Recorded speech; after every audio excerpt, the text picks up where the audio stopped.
the Mather. It's under construction. Some units here listed as high as $4.2 million. Now, here's what we're showing you, this artist's rendering of the Mather. I feel like you have to say it that way. You can't just say the Mather. It's the Mather. So this is the rendering, right? So that's what it's going to look like when it's done, since just showing you a picture of the construction site would kind of be weird. I am tempted to make dad jokes about that price tag, like $4.2 million? What's the matter with y'all? But before I make any more bad puns, let's talk about the amenities. The Mather calls itself a life plan community, meaning residents can plan for their new home to support continued living options and include future health care. And that alone ain't cheap. Now, I'd spend a little more if I had to do it to keep from ending up in a dusty nursing home with a contrived name like, I don't know, Casual Sunrise. So the Mather will also have social, wellness, and cultural programs for residents, along with a 3-acre park and retail and restaurant space. Now, they're also going to have smart home technology, which means they better have 24/7 IT support. Otherwise, get used to calls for help from your grandparents when they wake up at 4 a.m. I can't get Siri to play my song. How do I turn down the thermostat? Hey, I just set up one of those Tic-Tac accounts. Can you help me make a video? Now, the good news is that if the Internet of Things is your biggest concern, your loved ones will be fine there at the Mather, as long as they can afford it. The Mather. Now, for this next story, we're paying a visit to our old friends in Virginia's Florida, Stafford County, after a disturbance at a Wood Springs Suites hotel. Police questioned this woman on the scene. Officers say she gave them a false name, which came back with warrants in Texas with full extradition. So then she was kind of forced into owning up to the fib and gave the cops her own name, which, you know, herself, she had active warrants in Virginia and was arrested on the spot. Man, she gave a fake name, and that name was wanted too.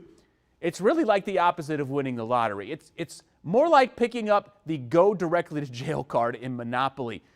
Now, I have to wonder if she knew this person in Texas who she tried to pass herself off as, or maybe she is the woman from Texas and just can't keep track of all the different names she's using in her interstate crime spree.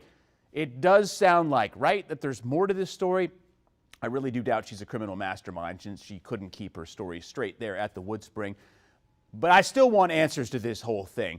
I think we need to keep an eye on this one, see if there's anything more to report down the road. Somebody alert Ross, get on the phone right now with the Verify team. They got to be on the lookout. This story is just way too weird to let go of.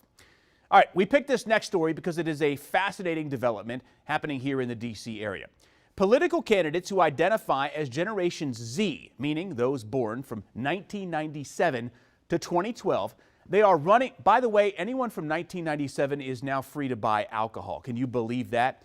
So anyone from 1997 to 2012, Gen Z, running for local and state office because of their frustration and disillusionment with the state of American politics.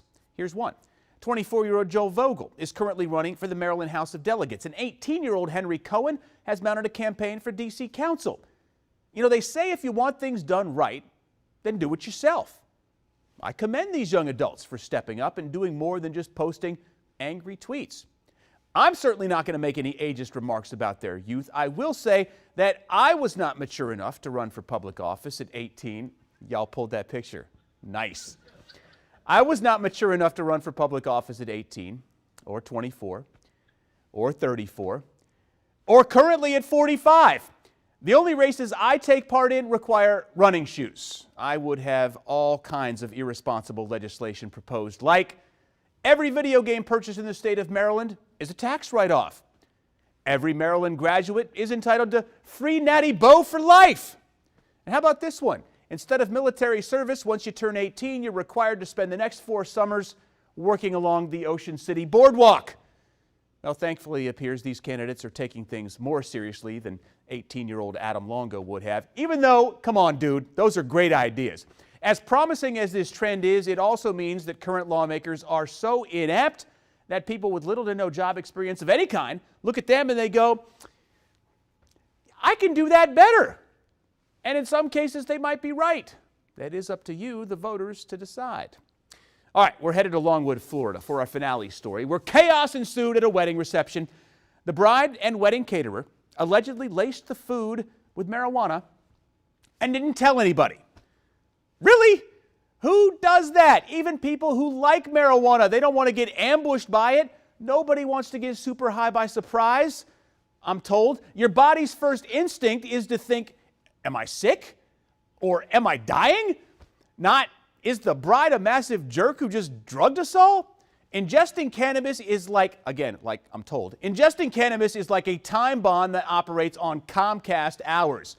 You might get high immediately, or it can hit you 8 hours later in the middle of a staff meeting at work. No telling when this stuff's going to kick in or when you'll start feeling normal again.